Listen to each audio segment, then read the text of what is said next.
Here's a single pair of dumbbell full body workout that I made for y'all this week. You can do this anywhere as long as you have a pair of dumbbells, and we can modify by doing each and every one of these moves with one dumbbell. But our goal is to do 4 to 6 rounds of these 3 exercises, doing 10 to 15 reps each. I'm going to show and demo each exercise in order, and then also a modification for each after. So our first exercise is a hinge to a row.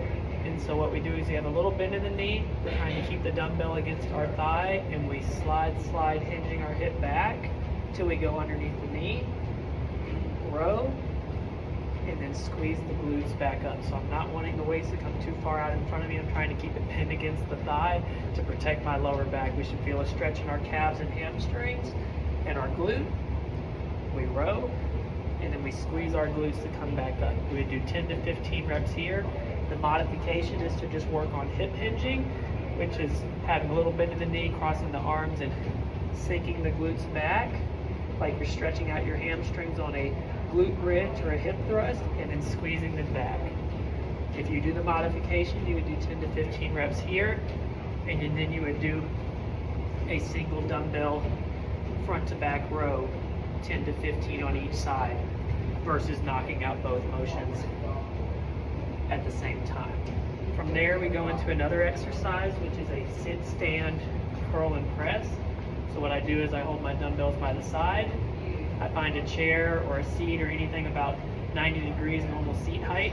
And we sit, squeeze the glutes to stand, fold, and press. Sit, squeeze the glutes to stand, curl, and press.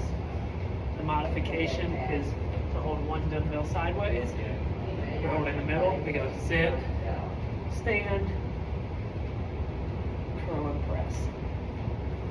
Sit, stand, curl, and press. Either way, I'm doing 10 to 15 reps, and then I go into my final exercise. My final exercise is body weight. So all I do is either on the ground or having a mat. We're just going to try and go walk down,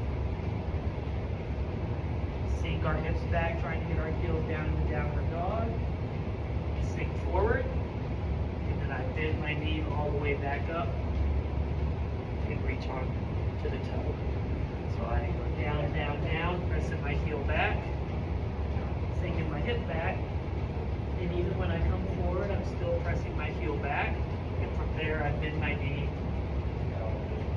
and walk myself back up. The modification would be an elevated surface. I just try to lean, step, stretch, step in, stand onto the toe.